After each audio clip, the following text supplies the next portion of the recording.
Let's talk about your contract with the U.S. Immigration and Customs Enforcement. Obviously, a lot of noise around this, given the separation of families. I know your contract with ICE involves the legacy mail, email, calendar, messenger, and documents. Is there a potential for using the facial recognition as well? You know, we have been very, very clear. In fact, multiple years ago is when I wrote about our AI principles and how we are going to make sure that AI technology that we build and how it's used is always going to be driven by a set of enduring principles. Now, one of the things that we recognize is with AI technology, with all the benefits come some unintended uses, like bias or facial recognition.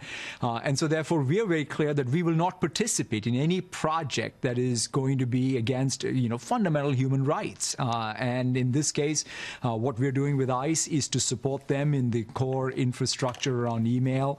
But we are not at all involved in any of the facial recognition technology and their use cases. But more importantly, we think that it's not just about a single company having principled approach, which we do, but it's also having a set of rules and regulations, especially in a democracy like ours. Instead of us trying to govern the government, I think the legislative process should govern the companies and their technologies and their uses. That's what the blog that Brad Smith wrote last week really outlines, and we, in fact, welcome any regulation and any expert committee that the legislative process creates, and then the rules and policies that come out of it. Yeah, I was looking at Brad Smith's post, and the truth is we are in sort of an uncertain time. When you look at AI and machine learning, there's a balance to walk here, that these things are making our lives so much easier, but at the same time, people worry that it is, in fact, infringing on our privacy. There is that balance that Microsoft, the entire tech sector, has to walk. And that's absolutely correct. When it comes to things like security or cybersecurity, privacy, and AI, I think in all of these cases, two things need to happen. One is companies like us at Microsoft, we need to take responsibility and protect privacy as a human right. Ensure things like we're doing with cybersecurity, like the Tech Accord. I think of it as like the Geneva Convention in the cybersecurity world, as well as have ethical principles that drive the development and the use of AI. But on top of it, I think the governments around the world also have their role. As Congress plans to come up with a new solution here going into the midterm elections, what kind of a legal immigration system would you like to see?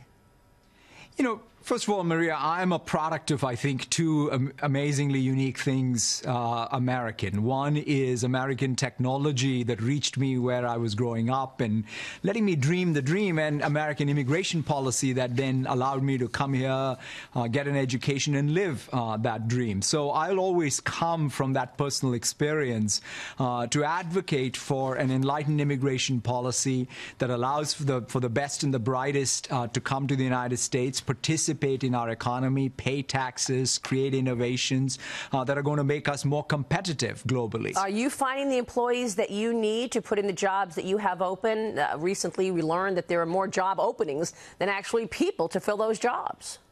I mean, I think we are seeing definitely our growth is much faster, and so therefore we always have an insatiable need for new talent and better talent.